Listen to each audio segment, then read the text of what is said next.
Hey, I'm Pops, and welcome to another comic book review.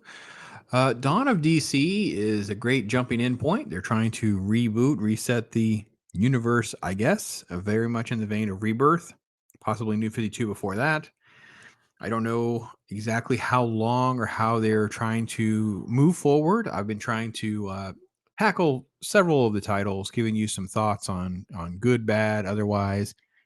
So this week I'll be doing Titans and Tom Taylor. Yeah. Can Tom Taylor make me like or want to read Titans again? Because I'm not a huge fan of anything done with the Titans.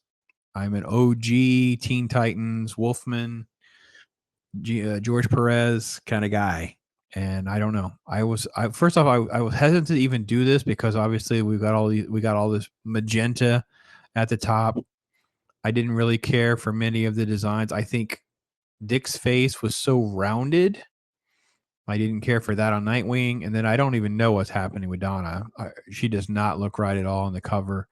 And I thought Wally was a little off as well, but couldn't really put my finger on it. I also just didn't think they were proportionally the right height and size. Like I know they're trying to go for some depth, but it just seemed all very off on the cover. So I was hesitant right out of the gate. But all right, let me give it a shot. And it starts off with a little bit of sort of like a flash, you know, moment. He's dead, and this is what's going to happen. And then there's kind of like a little bit of a twist of what you think happens and what actually happens, and that's kind of where I'm going to leave that, so I don't get too spoilery with you. And then you kind of get, and I will say I didn't really like. I don't get this. Like I thought this was just strange. Again, I'm not a big Titans reader, so Gar's Beast Boy is having a nightmare, and he wakes up with Ray, and he calls her Ray, Rea, and I'm like, well, obviously it's Raven, but she doesn't look like Raven to me, and I didn't know exactly what to do. Like she's got this pink hair, and they're a thing, but I'm like, he's calling her Ray. I'm like, is this a different character? What's going on? And he having this quote. Are you ready? He's having this sort of sleep changing again because he was a mouse, and then he's there, and it's like, I will say this: kudos to their editor who makes a reference to, if you don't understand the story of Beast Boy, what's going on, you can read Tales of the Titans, number 41 or 4. I can't how I make that big enough. Like a bigger. Let's see, 4. Okay, I'm fine. All right, at least we have editorial notes, and basically now you're going to get a little bit of the backstory on what's going on with the Justice League being gone, and I will say this issue at least did some setup on that before we get to where they go. And they're basically doing some recruitment, right? So we have Dick and Donna um, going here to recruit Tempest. It's the equivalent of their Aquaman, their Aqua Lad, their whatever. Um, I don't know. I thought all this was pretty terrible right here. So many heroes fighting for the world on the surface, but the oceans die a little more every day. And then it's like, he just can't go. And then it says at the end when he leaves, he goes, "Look after your 29% of the earth." And I'm like, oh God, Tom Taylor. I don't know if this is Chat GPT, but I can tell you what, this didn't read real smooth. It did not read real smooth to me at all. Then you have sort of like the backstory of Robin, Kid, Flash, Wonder Girl, proteges, the greatest heroes, blah, blah, blah. Times have changed. They're all grown up, and there's no Justice League. There you go. And then you have Out of the Shadows, and Nicola Scott is the artist, and we're going to come back around to her because some of this was fine, but this is just all right. So they're showing up, and then they have this conversation about sleeping arrangements, and you can see the way they do Raven's voice bubbles. They give her like an extra little squiggly type thing or whatever. And then she's like, "Excuse us a moment. Garfield and I need to have a short telepathic conversation." And then she goes into like Blue Zone with him. "I am half demon, and yet you care for every part of me." Being a little presumptuous there. I presume nothing. I'm an empath. I know your feelings. You were shot and almost died. And I'm like, this exposition is so terrible. Look at his face, how simpy he is. And they're kissing, and then they cut back to reality, and this is all actually happening. She has her hood down, her pink hair, and they're just kissing or whatever. And I'm like, so we spent 2 pages on this. It's just, I don't know. And then Starfiles, I think it's very sweet. I'm like, oh, I was not impressed. I was not impressed at all with any of that. Oracle chimes in, and then there's action. So that's how we're going to get some sort of action. And it is, let's get to it. And I'm not real familiar with Titano. Titano. I don't know. Just get the giant monkey. Come on. Really? That's their thing? But because he's attacking a um nuclear plant, it therefore makes it a bigger threat, right? And I know Titano. It's King Kong, right? It's just King Kong. It's just we got it. We know you don't own King Kong, but that's what you're doing. And he fights Superman. He's super strong or whatever.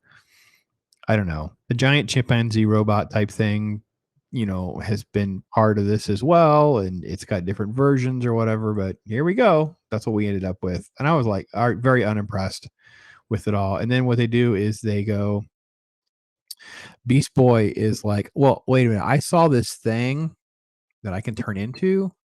Here you go.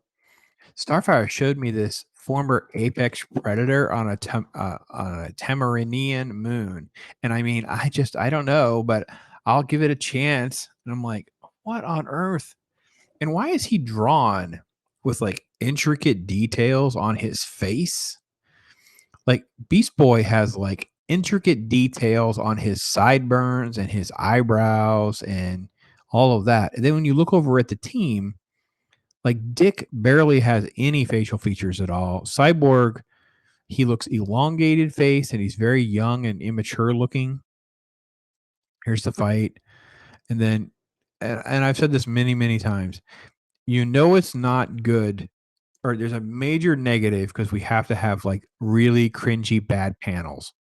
And this is the problem. They sabotage their own work. Look how bad this is.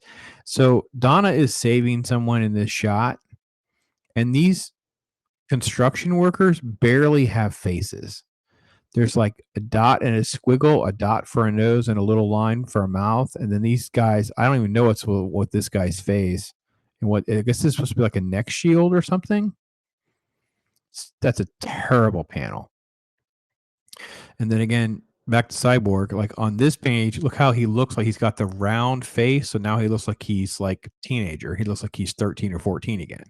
Like we don't have anything consistent. And then we cut back to the action. We have these workers who don't have any faces. Like this guy has like 2 dots for a nose and his eyes are so far apart. Like what on earth? And same thing up here. Starfire doesn't get any details. Like we phoned all of this in. We phoned all of the details on their face in. This was very subpar on here. Nicola Smith really ruined the feel of the book because all of the action and the premise was fine. It was a good first start that put them in conflict with one another, which I thought was a fine way to start. Like this was okay. This was a good, we're not the Justice League. We're a little bit different, but now we've saved the day and we can be in conflict with, which I think sets up nice. This is what I think James Gunn had talked about and others. It's like we will all cross over and connect. So then we get John Cena, the Peacemaker, which again looks exactly redone and redesigned to be a match to the Peacemaker. He comes out, he's headstrong and stupid. Kill that thing. No. And then it's like, whatever. They've got all their stuff worked out, and then there's all this stuff. And you see her in action, which is great. And all this stuff is fine. All of this is working just fine. And then you have this sort of like back and forth between Peacemaker and them. The art's just mediocre at best. And then you have, he's basically like, you're going to work for the president. And Dick's like, no, excuse me. The Titans will be working for the world, not for the interests of one nation. And I was like, okay, Tom Taylor. Let's not, what are you trying to go for here? Oh, wait, he's going to tell us. He's not going to let us like, what do you mean by this? No, we have to have some lecture. This was so I was so out of this. This is a one-time offer. Your president is asking you to serve your country. It's not my country. She's like, it's not even my world. And Raven's like, I was born in another dimension. I'm like, what the heck? Come on. We wasted 3 panels on this. We wasted 3 panels. Can't we just have, you know what? This would have actually been more impactful if it had just been the 3 of them staring and Dick just saying, no, I think we're good. Like he could just be there. No, instead it has to be, in my experience, superpowers and nationalism are a very bad mix, but for no reason for antagonism between us. It's like, what the heck? And then we draw ambiguously aged cyborg on the left panel. And then we go to the right panel. He looks like Doofus face, where and Dick's proportions are like what? Nicola Smith did a horrible job on this book. It's so distracting. And then they basically have this, we're not the super friends. I'm not Batman. See you later, Peacemaker. He's calling Mama. So he's calling Waller. Then they're back at their base, and he wastes another whole page. I kid you not. First off, we waste the top of the page with drawing like the building and trees. And then we have the inset panels where they're talking to Beast Boy, who's drawn like Beast Man because he actually looked like he's in his 20s, about doing dishes and stuff. And then they go inside, and that's where you tie us back to the Flash and what's actually really going on with the Flash. And that kind of sets up the next episode with like a riddle and who it's really about and that kind of thing. So didn't want to get too far into the spoilers, really. Beyond that, I thought it was fine. So here's the thing. I actually am not opposed to wanting to read it again. I'm just like, I just did not like the art. The art was just like so inconsistent. I can't stay focused in the story whenever I'm always looking at like such crappily drawn panels and characters. And there's no, I mean, I think Donna was the most, Donna and Starfire were probably the most consistent most of the time. I have no idea why she's obsessed with drawing Beast Boy with all these elaborate details, and then other characters get like none. And he's totally a simp for Raven, which I guess could be in character. I don't care for it, but it's okay. So yeah, there you go. Dawn of DC rolls on. This one would be.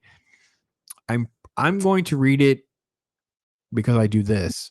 If I were buying it, I would not buy the next one. I would just wait and see what people said about it before I'd move on. So that's my take on it.